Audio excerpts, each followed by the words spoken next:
तो भक्ति आंदोलन को दो शाखाओं में विभाजित किया गया, एक सगुण और दूसरा निर्गुण। सगुण भक्ति धारा और निर्गुण भक्ति धारा में विभाजन किया गया भक्ति आंदोलन को। मतलब भक्ति करने के दो तरीके, एक सगुण भक्ति और दूसरा निर्गुण भक्ति।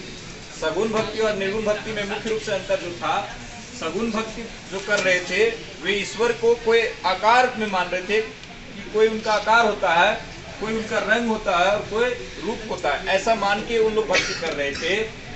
जैसे में कह सकते हैं कि तुलसी जो थे राम को भगवान मान के वे उनकी आराधना कर रहे थे। इसी प्रकार सूरदास जो थे वो कृष्ण की स्तुति कर रहे थे, उनकी भक्ति कर रहे थे, और मीरा कृष्ण की भक्ति कर रहे थे। इस प्रकार जो कवि ईश्वर को कोई रूप में पूजा कर रहे थे कि उनका रूप है, जैसे आप देखते होंगे मूर्ति है ना, तो उन मूर्ति समझ सकते हैं कि आकार रंग रूप होता है, जिन ईश्वर का आकार के रूप में या रंग होता है, उसका रूप होता है, वो मानकर पूजा की जा रही थी, तो वो कहलाया सगुण भक्ति।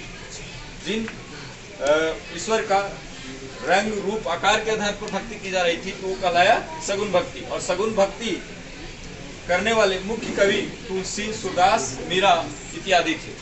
वही निर्गुण भक्ति की बात करें तो इसमें ईश्वर को निराकार रूप में, मतलब ईश्वर का कोई रूप नहीं होता और यह मानते हुए कि उनका कोई रूप नहीं है और उसकी आराधना कर रहे थे।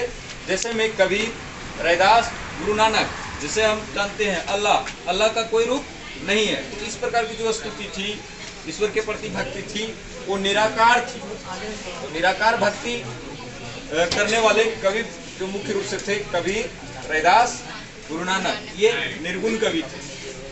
तो सगुण और निर्गुण में डिफरेंस समझ में आया। सगुण वाले कोई ईश्वर, साक्षात ईश्वर को मानते हुए आराधना कर रहे थे, जबकि बिना कोई रंग रूप के ईश्वर की पूजा कर रहे थे, तो कहलाए निर्गुण कवि। ठीक है, निर्गुण भक्ति कवि कहलाए जो बिना रंग रूप के ईश्वर का आराधना कर रहे, केवल ये मानते हुए हाँ ईश्वर है, कोई इनका रूप रंग नहीं है, लेकिन जो ईश्वर का रंग रूप और आकार के आधार पर पूजा कर रहे थे, जैसे कोई स्टेचू की पूजा कर रहे थे, तो क्या कहलाए?